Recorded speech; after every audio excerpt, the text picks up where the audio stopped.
welcome. This is Captain Aquarius coming to you on October 15th, 2017 with a new video about Aquarian Airlines Flight 1019 coming at the Libra Black Moon 4 days from now. The October 19th Black Moon may be the most powerful, the most complex, and the most important lunation of the entire year, positioned as the climactic event in a rapidly intensifying cycle of problem, response, failed solution, crisis, and rage that has brought whole societies to the burning and bursting point. The main practical question that confronts us now at the dawn of the age of Aquarius is, how will we, as souls who have come here now to liberate ourselves and one another and to create the new earth, respond to the ever more obvious attempts by controllers to keep us stupefied, terrified, in the dark, and unready to be free? One question that many astrologers are attempting to handle patiently now, as we are hearing it every day, is, when is it going to get better? The answer is, it is going to start getting better when we do what we can to make it better. Is this even possible? Are we only sufferers and spectators living passively under conditions that we can do nothing to change? Or are we proactive, powerful beings whose actions and intentions may catalyze the outcomes we want? These questions are the two worldviews that contend against each other now. One view says that the world is the way it is, has always been this way, and it always will be this way. Events and people and other things come and go, but nothing is ever going to change the fundamental rules of the game. Human beings are always going to behave the way we do because human nature compels us to be this way. People who hold this worldview tend to be Saturnian in the conservative sense of what this planet represents. They want things to remain the same and resist anything that challenges their views about how the world must be, how their nation must be, and how their society's values must be preserved and respected. The opposite view is that there's no such thing as human nature. There is human conditioning. From the imprints that are made on us by our parents, teachers, families, and societies, we may be conditioned as well by our karma and the terms of our sacred contracts. People who presuppose such things see the world as mutable, a kind of artist's medium that we can shape and refine according to our skill and our awareness.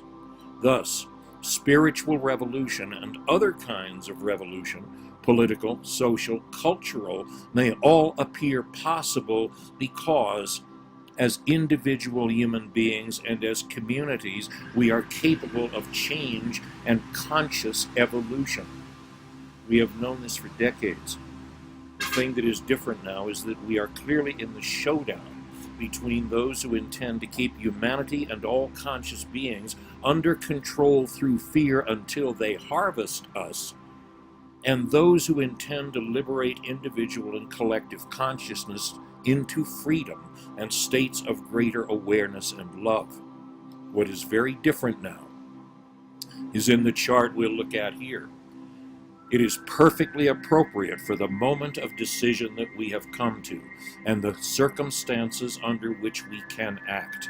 This chart is cast for Thursday, October 19th, 2017 at 10:12 p.m. Eastern Europe time in Thessaloniki, Greece.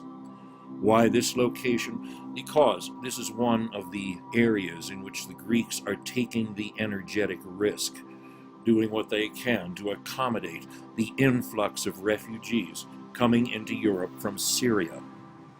The European hub chart design shows the actual sizes of the houses on the wheel to make the angles of relationship among the planets easier to see. We begin with Saturn, who is on the right side of the chart in the 6th house at 23 degrees of Sagittarius. Look next in the third house of the chart at the horseshoe-shaped Moon's node in Leo, very close to 120 degrees from Saturn's position. And up in the 11th house, the planet Uranus, who looks like the letter H, is in the sign of Aries at a 120-degree angle to both Saturn and the North Node. This three-planet equilateral triangle is called a grand trine. It's traditionally considered a positive, stabilizing aspect that may reduce tension and conflict and promote cooperation. In this case, the teaching and industrious energy of Saturn, combined with the inventiveness, the creativity, and the technical mastery of Uranus the innovator, both planets in alliance with the North Moon's node as the gathering, strengthening, confirming force in group relationships, can complement our ability to cohere peacefully, yet powerfully, in order to create better conditions on our planet. Inevitably, though, and much of our attention naturally goes to this because so many people are fearful and negative-minded now and will do anything to remain in struggle rather than face the terrifying prospect of awakening and becoming free. We see another planet alignment that is very difficult and challenging. Saturn, the pivotal planet, is in this combination too. Look up at the top center of the chart in the 10th house, and you see Chiron, the wounded healer, who looks like the letter K at the 90-degree angle of a square to Saturn, the angle of disharmonious tension that puts two planets against each other in a friction that may help to bring about overdue and even now inevitable change. At the bottom of the chart, at another 90-degree angle to Saturn and opposite to Chiron, the impatient Mars is at 28 degrees of Virgo in the 4th house. This means that all of these planets are in strained alignments of 90 or 180 degrees to each other, so their negative and difficult features prevail. Saturn changes from the wise karmic teacher and the principle of determined, disciplined effort to the immovable object who refuses to consider change or acknowledge anyone else's right to propose anything different from what we are doing now. Mars at the bottom of the chart is no longer in his valuable role as the protector and the warrior acting in service. He is out for a fight. And as Mars is in Virgo, there will be intense, suppressed anger. And as Chiron is also affected, he becomes the reverse of the healer, the wounder, who is determined to negate whatever you like. How are these basic conditions in the chart being reflected by the events of our time? We consider first the aftermath of the most outrageous false flag attack we have seen yet. The alleged murder in Las Vegas by a lone gunman of people in the audience at the Route 91 Harvest Music Festival. According to reports which appeared on TV news almost immediately after the event, almost as though the television newsers were in on the plot, a lone gunman named Stephen Paddock opened fire with automatic weapons from the 32nd floor of the Mandalay Bay Hotel, and he killed 58 people and wounded 546 before police were able to find Paddock and kill him. Or he killed himself. The story keeps changing. Questions naturally abound about how Paddock could carry all the weapons to his hotel room in a total of 12 suitcases without arousing any suspicion and without triggering the metal detectors a hotel normally has just inside the entranceway. How was he able to fire with deadly effect from such an awkward angle, as shown in the diagram here, from a window 450 meters or 490 yards from where his targets were gathered? How was it that the news has been sanitized again, so that many eyewitness reports of multiple shooters on the scene were suppressed and ignored? How is it that the Las Vegas sheriff and other law officers have had to change their story? Why did the FBI confiscate the smartphones, iPads, and other devices of all the concert staff? And why did the concert staff find, when they got their phones back, that the FBI had erased all memory from their devices? All messages, all photos, all video footage. It's another Archon masterstroke of fishy mysteries and smelly suppositions that breed like mayflies on the internet and the alternative media, though not, of course, on the mainstream news. For a better understanding of these events and the patterns that connect them, the definitive source is the Norwegian-born and now Swedish writer and researcher Ulla Demegard, most of all in his video Terror Are You Kidding Me? From the Open Mind Conference in 2016. He was also interviewed 6 days after the Las Vegas shootings about the inconsistencies and strange symbols connected with the event. Many of the strange features seen so often in these false flag events were present here. Photos of discarded shoes. The color purple featured prominently in photos of the medical response teams and others. There is an obelisk or pyramid in the vicinity of the crime. And a vigil that begins spontaneously as thousands of candles seem to appear as if by magic. The staging of the event and the media coverage of it are so transparently false and cynical that the only way to keep people from obsessing about it is to create another distraction that can be even more obsessive to the most passionate and excitable people in the society. Re-enter Colin Kaepernick, the former quarterback of the San Francisco 49ers of the National Football League, who ignited a small controversy last year when he chose to protest U.S. racism and the murders of black men by white police by kneeling instead of standing during the national anthem before the game. Kaepernick was called a crybaby, a whining millionaire, and a malcontent who hates America, hates the flag, hates our troops. Few fellow players supported him last year. He was only one guy, but his take-a-knee gesture has gone viral in 2017. Now, in the second month of the new NFL season, not just one or two players, but many on all teams were kneeling, even sitting during the national anthem, while other players and coaches were at attention, hands over their hearts in the traditional gesture of patriotism and respect. A cataclysm of righteous Christian red, white, and blue rage erupted by week 3 of the season, trapping NFL Commissioner Roger Goodell, the team owners, coaches, and television sponsors in an impossible dilemma. If we side with the protesting players, then millions of angry right-wing shouters and flag wavers will stop buying tickets, and all of the toys, the caps, jackets, jerseys, bags, pennants, and all the other things that each team sells. The fans will stop watching the games on TV. They'll boycott the NFL's TV sponsors.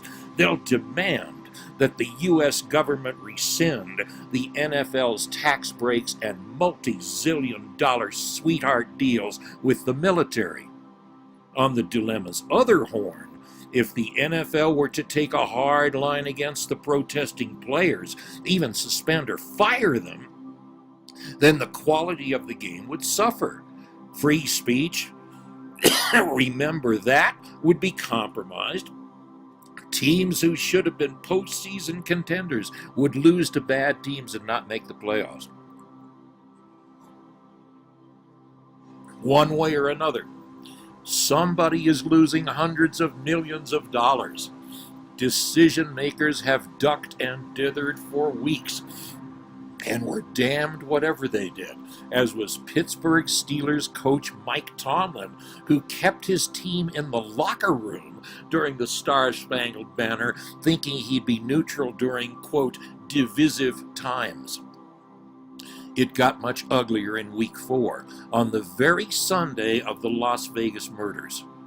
With the lone exception of quarterback Derek Carr, all of the Oakland Raiders players took a knee during the Star-Spangled Banner, and one of Carr's teammates is alleged to have warned him that if you stand alone for the anthem, you can stand alone during the game too. Carr was sacked 4 times when his offensive line failed to protect him, and several of his passes were strangely bobbled and dropped by his receivers. He suffered a lateral transverse fracture in his back, and his teammates were accused of throwing the game, a charge that might have been addressed severely, and at once under less heated and hairy conditions. The whole foo-fa may or may not come to an end soon. This is, after all, America. Business almost always wins. One of the best at business, owner Jerry Jones of the Dallas Cowboys, announced to his players that anyone who took a knee would be benched for the game. As Week 6 arrives, America will decide where its true faith is. Many Americans, millions of them, are more in love with and devoted to football than they are to anything else in their lives. They are disoriented now, misled by people on both sides who would rather fight than end a fight. The most fervent fans are without the thing that gives them a sense of belonging and a chance to share an ecstatic experience with many others. In short, their religion has been hijacked.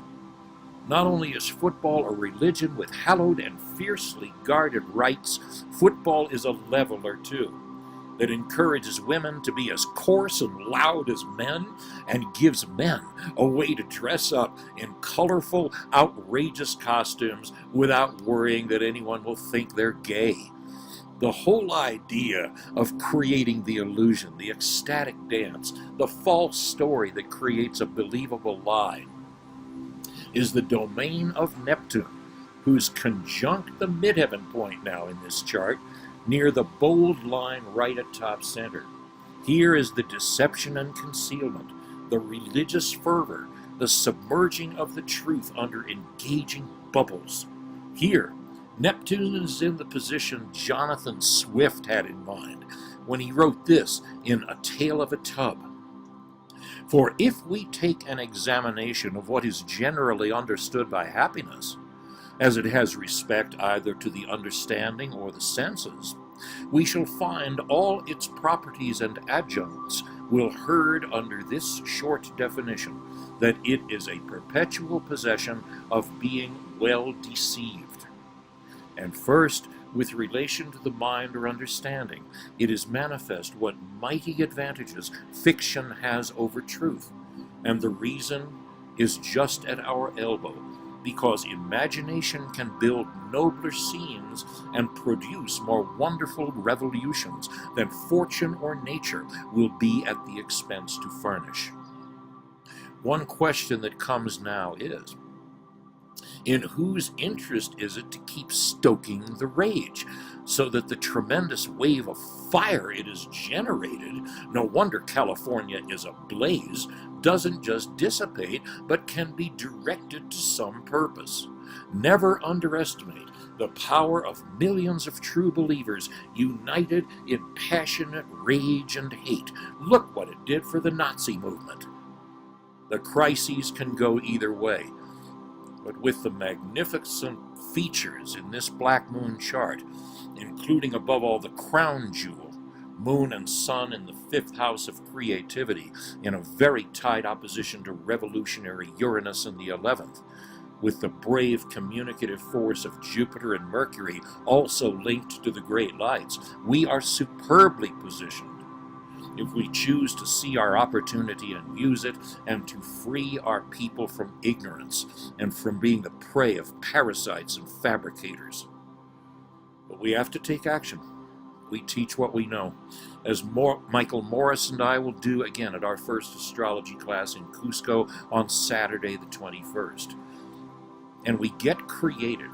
It is beginning to get clear, is it not, that if we want to free ourselves from the archons, the banksters, and their slave managers, that we had best get ready to put on a better show than they do? Get ready. Keep holding that frequency. This is Captain Aquarius doing business again as Dan First, coming to you on October the 15th, 2017 from Pisac, Peru.